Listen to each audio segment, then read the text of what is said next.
Nuriza untuk soalan seterusnya. Assalamualaikum warahmatullahi wabarakatuh. Salam hormat Datuk Speaker. Soalan saya yang ke-6. Silakan Yang Berhormat Timbalan Menteri. Terima kasih Datuk Yang di-Pertua. Terima kasih Yang Berhormat Mat Lampau membangkitkan beberapa perkara berkenaan dengan Akta Kerja 1955 berkenaan dengan diskriminasi terhadap pekerja, tempoh cuti materniti dan juga melarang pemberhentian kerja di atas sebab kehamilan dan memperkenalkan fleksibel ataupun fleksi kerja dan mewujudkan paternity. Perjuangan untuk orang lelaki juga ni. Mat Lampau, terima kasih. Yang Berhormat Tuan Di-Pertua, untuk makluman ahli-ahli Dewan Yang Mulia ini, Kementerian Semua Manusia sedang dalam peringkat akhir meminda Akta Kerja 1955 dengan mewujudkan beberapa peruntukan baru termasuk larangan diskriminasi terhadap pekerja, peningkatan tempoh cuti bersalin, larangan pemberhentian kerja atas sebab kehamilan dan waktu kerja fleksibel ataupun waktu kerja fleksi dan juga cuti kepada orang lelaki untuk paternity bagi mengambil alih tugas-tugas isteri yang bersalin.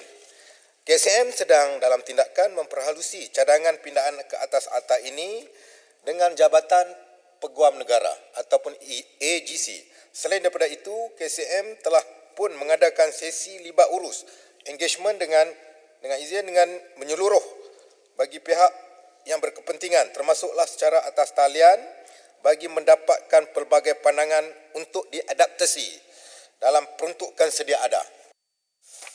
Sebuah jawatankuasa teknikal bagi pindaan Akta Kerja 1955 turut ditubuhkan di bawah Majlis Penasihat Buruh Kebangsaan dan telah pun mengadakan mesyuarat untuk meneliti dan memperincikan cadangan pindaan ke atas akta ini.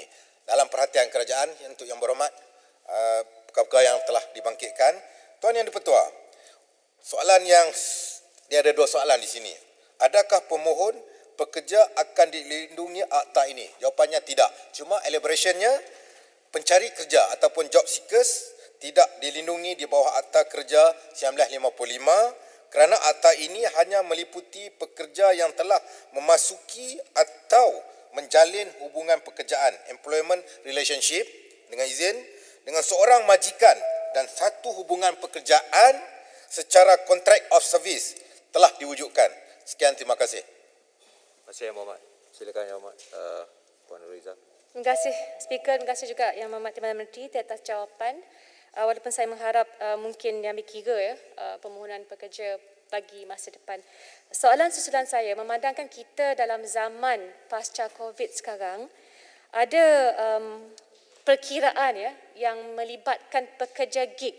Pekerja gig ini dilihat sebagai pekerja barisan hadapan setiap kali berkhidmat untuk menghantar barangan dan makanan. Persoalan saya, sehingga Julai tahun ini hanya 7% sahaja daripada sasaran 400,000 pekerja gig yang berdaftar dengan Perkeso kerana sifatnya volunteer basis. Adakah kerajaan akan mengambil kira pelaksanaan skim perlindungan sosial secara automatik bagi mereka yang berumur 16 tahun ke atas untuk melindungi setiap pekerja secara automatik dari segi kesihatan, dari segi kemalangan tempat kerja dan juga manfaat bagi anggota keluarga lainnya. Kerana pekerja gig terlalu kecil jumlahnya yang berdaftar secara sukarelawan. Mohon jawapan. Terima kasih. Yang Berhormat. Soalan tambahan daripada Yang Berhormat Mat Lampau. Alhamdulillah, saya bersetuju dengan dibangkitkan terutamanya berkenaan dengan pekerja gig ini. Dan kesan baik daripada tindakan kerajaan berkenaan dengan pekerja gig ini ataupun gig ekonomi ini.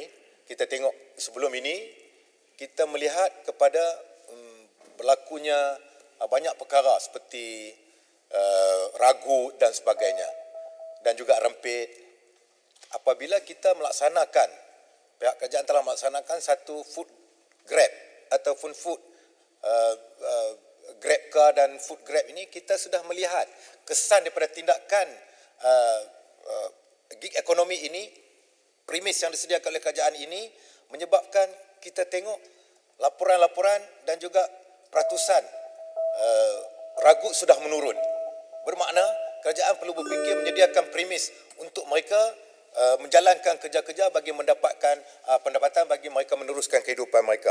Yang inilah yang kita sedang fikir. Kita tengok dalam semakan 11 peraturan di bawah Akta 265 telah dilaksanakan pada 18 sehingga 20 Februari 2020 di mana bersama dengan pegawai-pegawai tenaga kerja yang mahir, pekerja-pekerja yang mahir telah kita bincang, termasuk juga kita bertemu dengan mereka-mereka yang terlibat dalam gig ekonomi untuk kita mengatasi masalah sosial. Seperti kita mencarum mereka di segi keselamatan apabila mereka terlibat dalam kerja-kerja yang seperti food grab ini, terdedah kepada kemalangan dan sebagainya. Kita telah bincang, termasuk terma dan syarat pekerjaan perkhidmatan domestik.